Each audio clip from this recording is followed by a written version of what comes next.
રાત દિવસ અવિરત બેફામ બનીને રાજ્યના સામાન્ય નાગરિકોના મકાનો તોડી રહેલી ભારતીય જનતા પાર્ટીની સરકારે અમને ધારાસભ્યોને જો કેવા અદ્ભુત ટકાટક રહેવા માટેના આ મકાનની વ્યવસ્થા, આ 3-4 BHKના ફ્લેટ્સની વ્યવસ્થા કરી આપી છે. તમે જુઓ બરાબર. રાજ્યના સામાન્ય ગરીબ માણસો માટે ઝૂંપડા અને ચાલીઓ સિવાય આશરો નથી એવા હજારો લોકો છે અને આ ગરીબોના ઘર પણ તોડી રહ્યા છે કોમનવેલ્થના નામે અને અન્ય કહેવાતા વિકાસના પ્રોજેક્ટના નામે.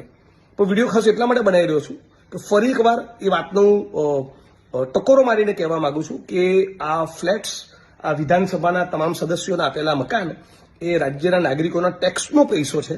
એટલે ગાંધીનગર તમે કોઈ પણ પ્રશ્નની રજૂઆત કરવા માટે સચિવાલય આવો અને તમારે ક્યારેક પણ રોકાવાનો પ્રશ્ન હોય તો સીધો કોઈ પણ ચિંતા કર્યા વગર તમારું એક આઈડેન્ટિટી કાર્ડ લઈને સીધા મારા MLA ક્વાર્ટર પર આવી જવું. એના દરવાજા કાયમ તમારા માટે ખુલ્લા છે. રાત્રે 12 વાગે પણ તમે આવશો તો અહીંયા તમને રહેવાની વ્યવસ્થા મળશે અને તમારું આઈડેન્ટિટી કાર્ડ લઈને આવવું અને મહેરબાની કરીને કોઈ વ્યસન નહીં કરવું. બાકી આ મારો ફ્લેટ નથી, આ મારું ક્વાર્ટર નથી, આ ગુજરાતના નાગરિકોનું ક્વાર્ટર છે. તમારા ટેક્સના પૈસેથી મારો પગાર થાય છે.